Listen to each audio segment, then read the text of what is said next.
But if you say that only people who can afford all the costs of college are the ones who should be going to college, perpetuates the idea that only the rich should be educated. So today's video is going to be on the college degree, millennials, and the demonization of education.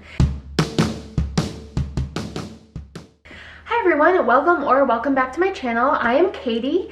I like to talk a lot about charity, helping people, but today I'm going to try something new, which is going to be kind of like a social commentary video. So I've got a lot of ideas written down on my iPad. It's honestly like 6 or 7 videos worth. I don't really know. I didn't really count. I was just kind of writing as stuff was coming to me. I've also been reading a lot of books. Well, not a lot, but anyway, I've been reading like some more books and more articles and just things that I'm really interested in. And I plan to include a couple of these videos dispersed amongst my regular charity shopping, Operation Christmas Child boxes and things like that. So today's video is going to be on the college degree, millennials, and the demonization of education. The reasons that it doesn't apply as much in other countries are because education is free or more affordable, and educated people are more respected in other countries than they are in the United States, in my opinion. However, if somebody is from another country, please feel free to comment below your experiences. I know that one experience cannot be generalized to the entire population of people, but these are based on my readings and my opinions. So for me, I am an older millennial. I do have a college degree. I have a bachelor's degree. I have 2/3 of a master's degree. However, I quit that program, but I am looking to go back to a different master's degree than the program I was originally doing back in 2010. So I graduated college in 2008. And unfortunately, in the United States at least, besides World War II maybe, 2008 was the single worst year to graduate college. Okay, and maybe besides like 2020. But 2008 at that point was the single worst year to graduate college. The only people I know who ended up with somewhat successful jobs are like all CPAs. Anyone else who graduated college that year that I know didn't had, we were just like so, I don't know how to explain it. We were like behind everybody else, if that makes sense. It doesn't make sense.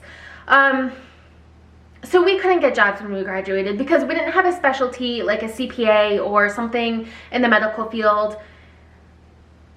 And because of the economic collapse in 2008, high-level employees who had been working for 10, 20 years, etc., or even more, they lost their jobs. And what happened was they were willing to take an entry-level job just so that they had a job. And so these people with 20 years of experience on their resumes were applying for entry-level jobs, and they were getting hired because people are like, okay, like you're worth a lot more than $40,000 a year, but you're willing to work for 40 grand with all of your experience. Yeah, we'll take you.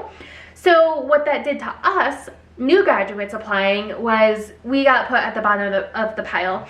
We couldn't find jobs because we were competing against people with literal 20 years of experience, and all we had was a college degree. I didn't even have an internship because I couldn't afford to do an unpaid internship because I worked all through college, all the summers and everything like that. So I did not get a job I graduated in May 2008. I got my first job kind of in January 2009. So all along I did have a part-time job at night, which was coaching gymnastics, but it was only a few hours a week and it wasn't like enough. So my first job I got was in January 2009, which was working as a paraprofessional at an elementary school. If it matters, my degree was a bachelor's in psychology, and I had a research concentration where I completed an independent research project and presented it.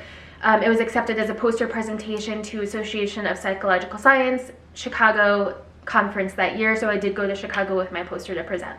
What I wanted to do was get a job as a research assistant, but that just didn't pan out. So I got a job as a paraprofessional at elementary school, which, if you don't know, it's basically someone who assists special needs students. Now, my particular job, I didn't have a one-on-one.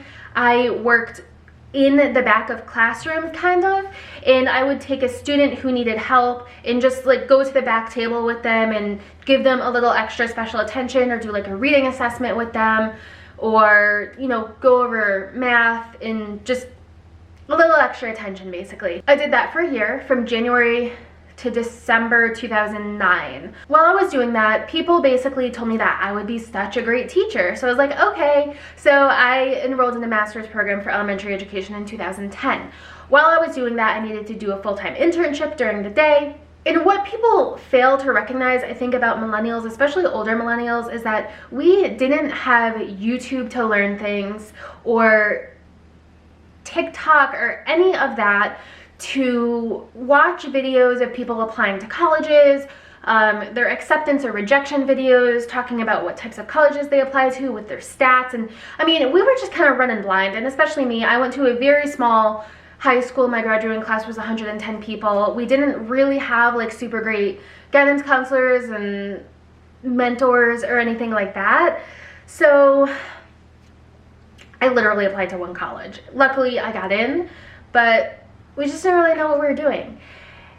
However, every kid who was like a smart kid in honors level classes, we were just expected to go to college. That was just what you did. And you were told that you would never make anything of yourself if you didn't go to college. Now, there were people who elected to go into the service of some sort. However, I have asthma, so I'm literally like not qualified to do that. And you shouldn't have to sign up for the Army. A country that makes it so that you like have to be a part of the Army in order to be successful is like really messed up, in my opinion. And then yeah, some other people just did whatever jobs, but pretty much everyone in honors classes, we went to college. There were some people who were not academically inclined who may have chosen to go into trades like electrician, plumbing, something like that. A lot of people did decide that when they were in middle school and they went to a trade school for a high school, so that they were able to maybe perhaps get into an apprenticeship after high school and then get into that trade. Now, I personally, I don't think there's shame in trades. My stepfather was a plumber. A lot of my family did physical labor, like building houses, roofing, stuff like that. However, we were also the generation that was told to follow your dreams and you can be whatever you want to be. And being an electrician or a plumber was not my dream. And climbing on the roofs of houses was not for me. I do believe females can do all those jobs, but it's not me. And I also don't think it's fair to say that you shouldn't take out loans for school if you want to go to school. I also don't think it's fair to say that if you can't afford school out of pocket, you shouldn't go. That's actually really classist and kind of disturbing.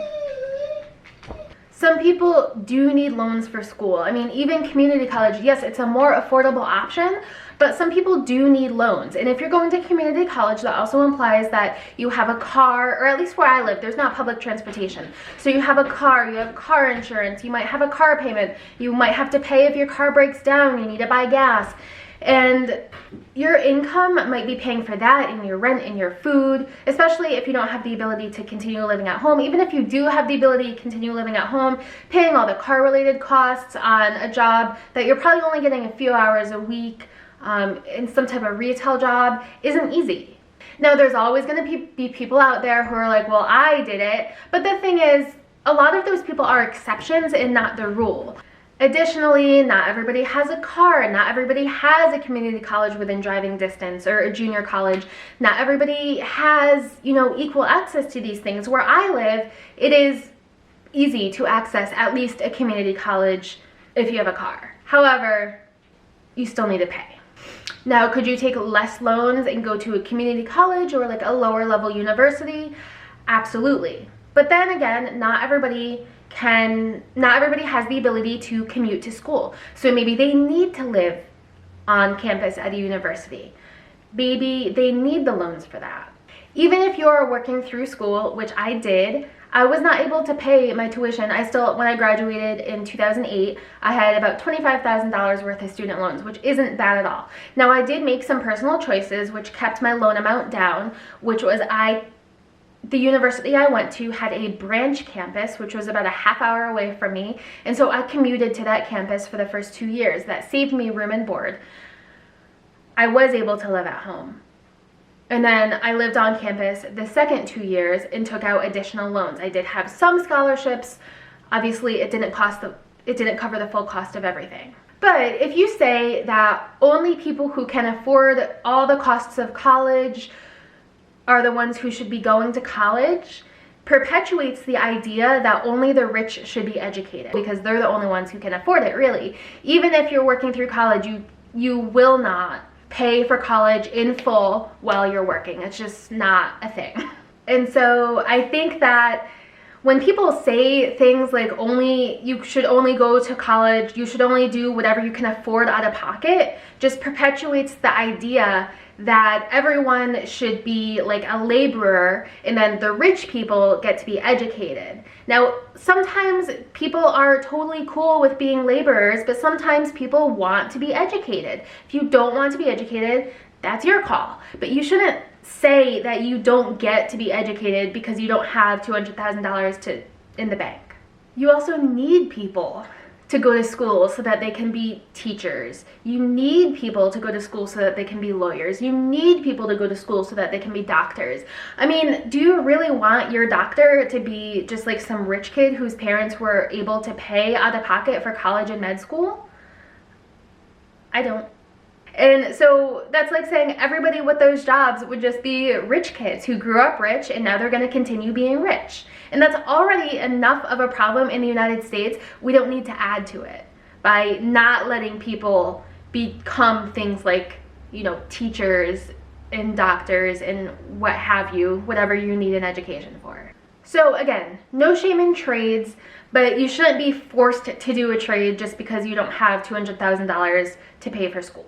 The other argument that people make is that, well, you can just work and do college over the course of 10 years while you're paying for college and working so that you don't have to take out loans.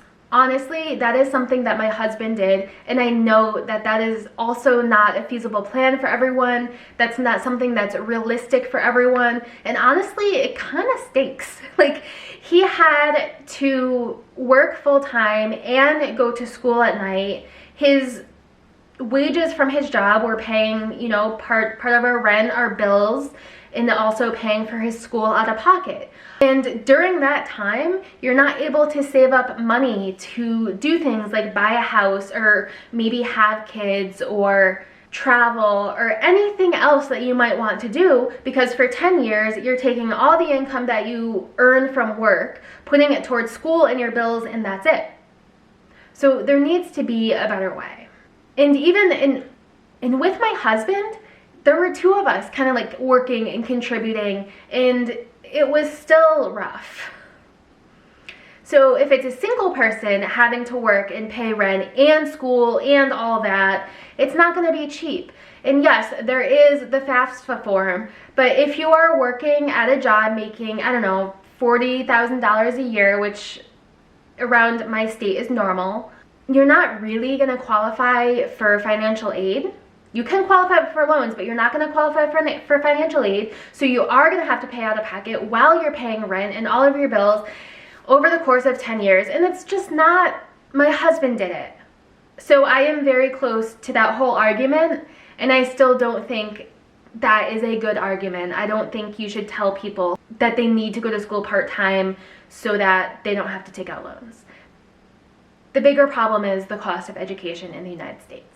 And because people either are busy paying back all of their loans or working and paying for school, they can't really afford homes, can't really afford children, and then people are all mad at millennials for not buying houses and not repopulating the country and not having children, but we're just actually making responsible financial decisions by doing these things.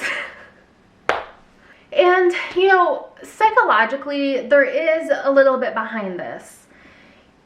You can refer to it as the superiority complex, the Aristotle complex, the hubris hypothesis, however you want to refer to it. Basically, everyone wants to feel that they are better than other people in some way. So, what happens is like the Gen X and the boomers demonized millennials for going to school and getting an education because we're actually more educated than them. We actually were on track to get better jobs than them until the financial crisis of 2008.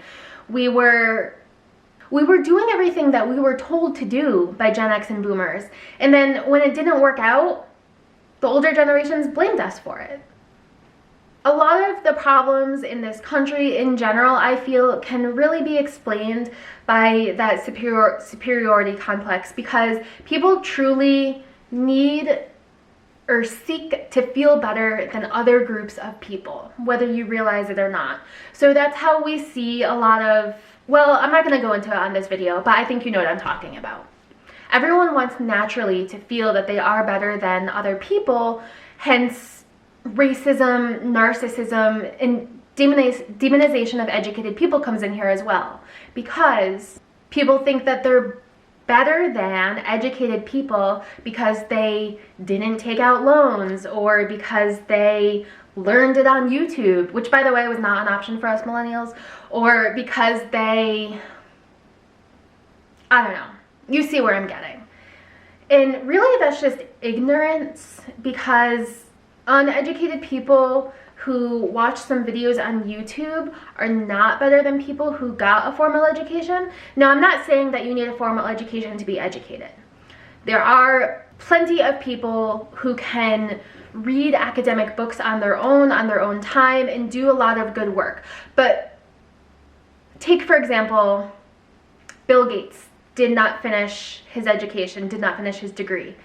Mark Zuckerberg did not finish his degree. However, they were both smart enough to get into Harvard in the first place. They were both smart enough to complete a couple years of education at Harvard, and then they were both smart enough to launch these businesses and make billions of dollars. So when people say you don't need a degree to be smart, yeah, like that's true. But very, very, very few people are as intelligent as they are. And the majority of people do need that extra 4 years of education and practice and critical thinking skills and research and writing. When people bring up Mark Zuckerberg and Bill Gates, they're bringing up the exceptions to the rule to make themselves feel better that, well, those people don't have a college degree and I don't have a college degree, so like we must be the same, but like you're not. But it's just a way for people to make themselves feel better about themselves while they are putting down people who did get educated. So anyway, that's my rant. Was not as well organized as I was hoping it to be. It like worked better in my head, and then I started talking, and then things just like started happening. But anyway, the financial crisis in 2008 really ruined a lot for millennials. We are still seeing the effects of that today, just by virtue of the higher level people took entry level jobs and now they are just starting to retire. But at the same time, millennials are just finally getting up there, and now Gen Z is trying to enter the workforce, and it's caused a lot of problems. But if you went to school, it is not your fault. Financial crisis was not your fault. And don't let anyone put you down for earning your degree, because that isn't easy and they probably couldn't do it. And that's why they are putting you down for it. Anyway, hope you enjoyed this. Let me know what you think. Hopefully I don't get roasted in the comments.